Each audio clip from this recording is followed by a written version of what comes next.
Dear my IAU colleague, and welcome back to the second part of our talk. And this time our target to answer how to do it, how to select the best statistical test that fits our data set. Statistical tests are our mathematical tools to analyze our data, and by statistical testing we can decide whether the difference observed between two or more variables is actually a true difference or it's only by chance, and that will be reflected on the p-value that we will obtain from our test. So how? The answer is simply by following the criteria for statistical test selection. There are actually 5 criteria or 5 questions that if you follow them and answer these questions one by one, you will manage to select the best test for your situation. So let's start with question number 1. What's the level of measurement of both dependent variables and independent variables? What type of variables are we dealing with?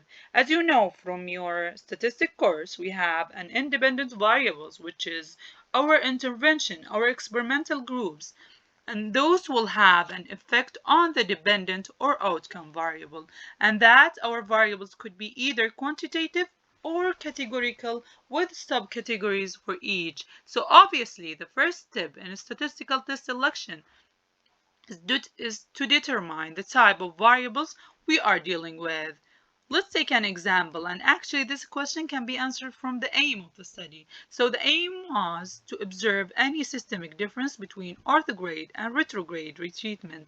So from this part we can infer that we are dealing with two independent variables or two interventions actually, either retreatment or apical surgery. So two categories, our independent variable is categorical. And if we continue reading the aim, we will realize that the dependent or the effect the authors was looking for is either success or failure. So two categories again, and our dependent variable is categorical. One more example, and here we will use the null hypothesis to define the variables type. The author are testing the effect of 3 types of surface conditioning, collagen serum or saliva, and 2 biofilm age, 3 days versus 21 days.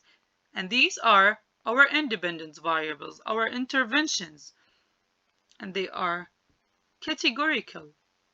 And they want to address or to observe their effect on the CFU, which are the number of bacterial colony grow on the agar plates, and the matrix composition of biofilm represented as a percentage. So here we are dealing with number, we are dealing with the quantity, and our variables are quantitative.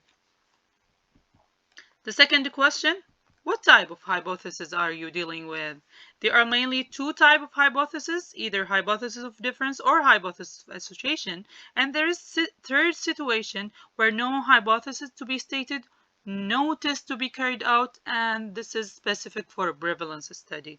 Going back to hypothesis of difference, you will see the word difference or any word that means comparison, while for the hypothesis of association, you will see the word, the relationship, the influence, the factor, or any other similar words.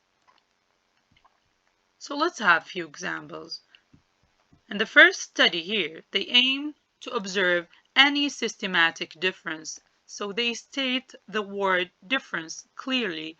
It is the hypothesis of difference. In the second example, they aims to examine the relationship. They state the word relationship, which means association.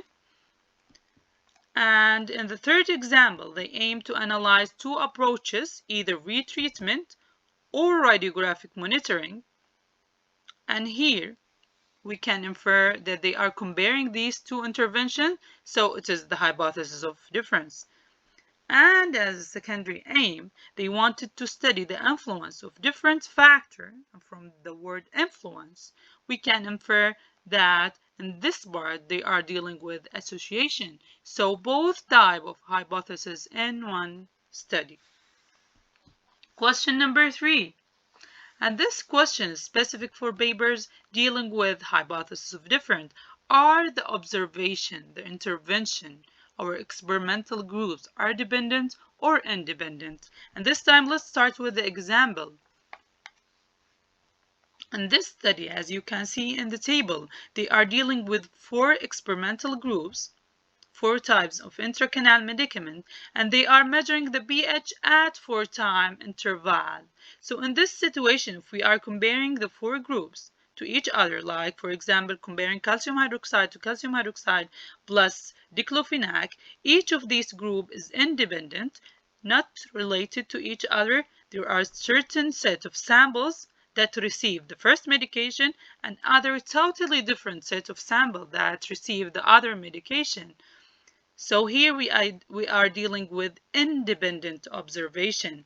But if we take one group and compare the pH values within the group, meaning that we are dealing with the same set of samples from which the pH measurement was obtained at different time, here we are dealing with dependent observation, or what we call paired observations. Other example of paired observation in those study where we have a matching control, those study where the subject act as his or her own control, like for example when the molar in the right side was taken as an experimental, while the other molar at the left side was taken as a control from the same subject. Also, when the measurement taken from the same sample before treatment and after treatment, and once the measurement taken at different time interval, like our previous example, where for independent, all the groups, all the interventions are independent totally with no relation and randomly assigned. Question number 4, which is the simplest. How many independent variables, how many groups are we dealing with? There are either 1, and this type is kind of descriptive, no statistic needed actually, 2 variables or multivariables, and for each situation we will select different tests. So let's go back to one of the previous examples in which they test 2 biofilms age. So here we have 2 variables, either 3 days or 21 days, and 3 surface conditioning, so collagen serum or saliva, multiple variables. 2 tests will be used, one for the biofilm age and other different tests will be used for surface conditioning. Moving to our last question, and actually this is the only question that you need your data set to answer. It's about normality of the distribution of your data. Is it normally distributed or non-normally distributed? And you will know that once you subject your data either to certain type of test on the SPSS or any computer software known as normality test, among which Shapiro test is the most commonly used test, or represent your data graphically to obtain the bell-shaped diagram on the left side of the slide that represent the normally distributed data, while those on the left side represent non-normally distributed data.